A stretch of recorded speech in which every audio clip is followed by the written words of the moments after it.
वैदिक पर्सपेक्टिव के इस YouTube चैनल को सब्सक्राइब करें, वीडियो को लाइक व शेयर करें। ओम तम त्वा वयम विश्ववारा सारमहे पुरुहूत सखे वसो जरित्रभ्यः। उस तुमको हम हे सबके द्वारा वर्ण किए गए शासित करते हैं, हे अनेकों द्वारा बुलाए गए, साथ देने वाले, निवास कराने वाले, धन संपन्न, स्तवन करने वालों के लिए।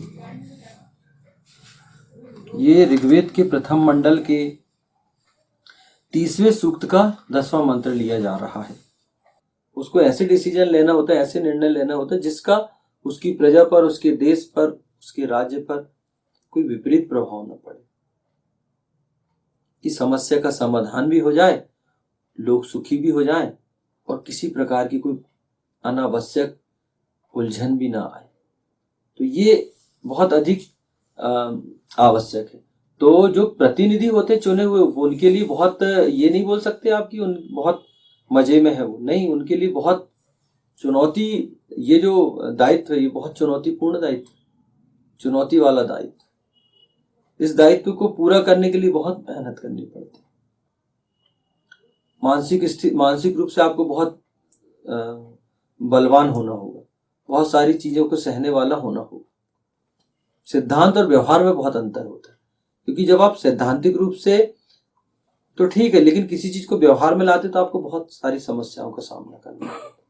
तो ये समस्याएं आती, तो ऊपर भी काम करने का आवश्यकता है कि उसको अपने आप को बहुत अधिक सुदृढ़ करना पड़ेगा, मानसिक रूप से उसको बहुत सबल होना आवश्यक है। हे अनेकों द्वारा बुलाए गए, लोकतंत्र के अंतर्गत सर्वसम्मति से किसी राज्य नायक का चुना जाना कदापि संभव नहीं। इसलिए लोकतंत्रात्मक शासन व्यवस्था में बहुमत को महत्व प्रदान किया गया।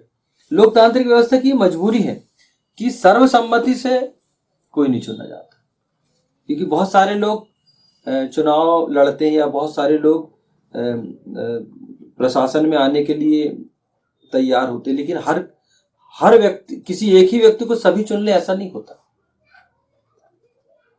बहुमत के आधार पर फैसला होता है, इसलिए बहुमत को महत्व प्रदान किया गया।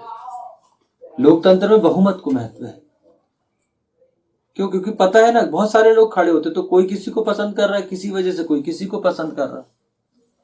तो यहां वही व्यक्ति विजयी घोषित किया जाता है जिसको बहुमत होता है। अब बहुमत कैसे प्राप्त होता है चुनाव में, वोट में, ये समझाने की आवश्यकता नहीं। जिसको सर्वाधिक मत मिलेंगे वो व्यक्ति चुना जाएगा। तो बहुमत को ज्यादा स्थान है हमारे यहाँ लोकतांत्रिक व्यवस्था, हमारे यहाँ नहीं, लोकतांत्रिक व्यवस्था।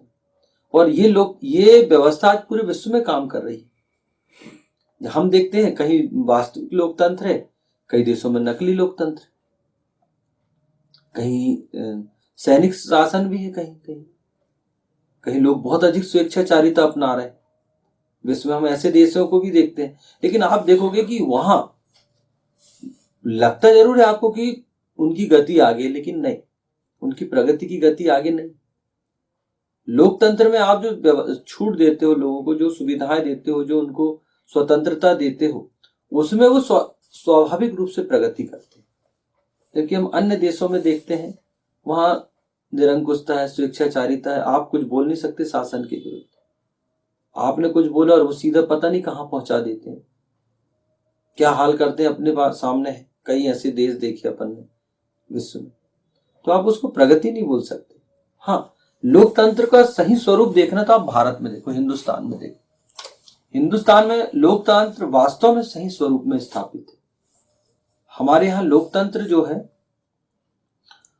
वो सभी को स्वतंत्रता प्रदान करता है। यहाँ व्यक्ति की स्वतंत्रता है, यहाँ आप अपनी बातों को शासन के समक्ष अच्छे से रख सकते हैं, लेकिन कहीं ऐसा नहीं होता कोई कि आप पर कोई किसी प्रकार का कोई अन्य देशों की अपेक्षा आप पर किसी प्रकार का कोई दमनकारी नीति लागू की जाए, नहीं। हमारे यहाँ लोकतंत्र बहुत अच्छे रूप में स्थापित है। इसको और आगे बढ़ाने की आवश्यकता है। वो कैसे बढ़ेगा? वो जनता ही बढ़ाएगी उसको।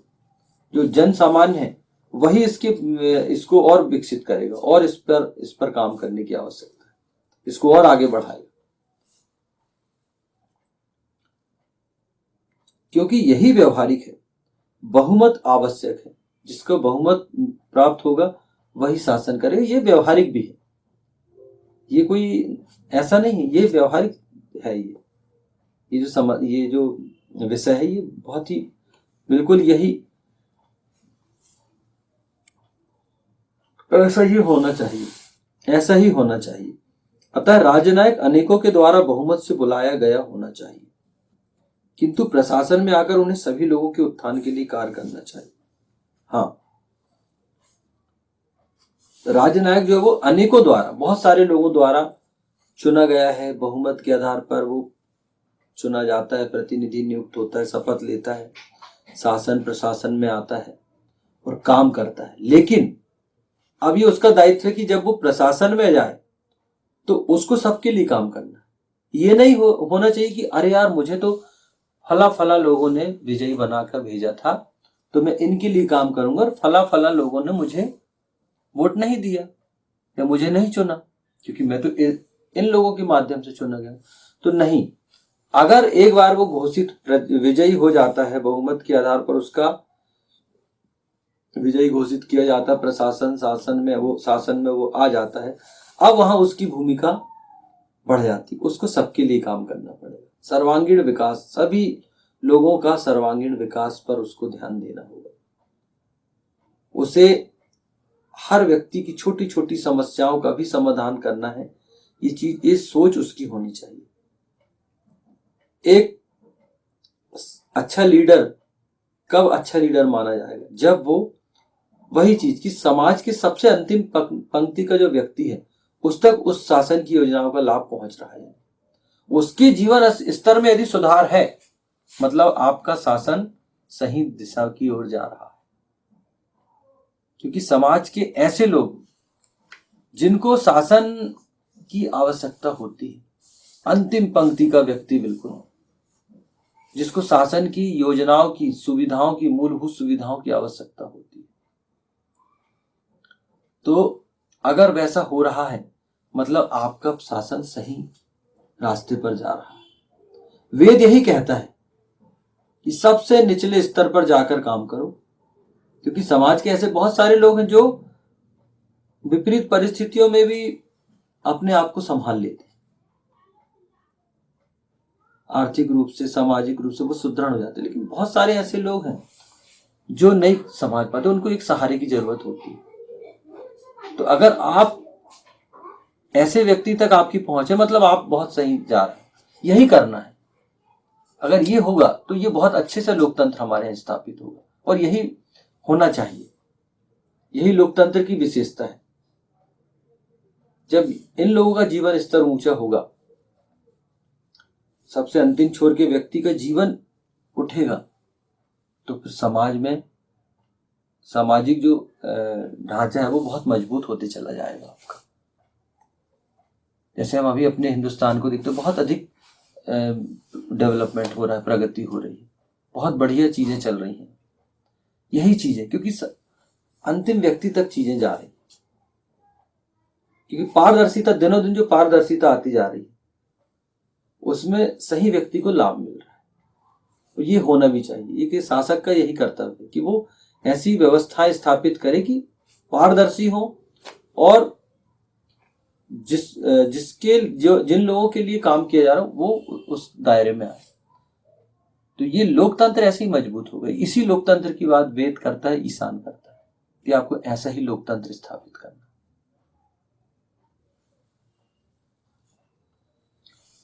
जिसमें सभी लोग उत्थान कर सकें।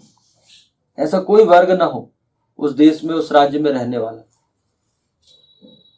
कोई भी वर्ग ऐसा ना हो जो पिछड़ जाए। सभी आगे बढ़े, सभी उत्थान करें। जब सब उत्थान करेंगे तभी तो राष्ट्र भी सामर्थ्यशाली होगा। एक अच्छे राष्ट्र की यही विशेषता कि लोकतंत्र उसमें स्थापित हो। और वेद हम देखते हैं कि हमारी जो संस्कृति उसमें तो लोकतांत्रिक व्यवस्था सृष्टि के प्रारंभ से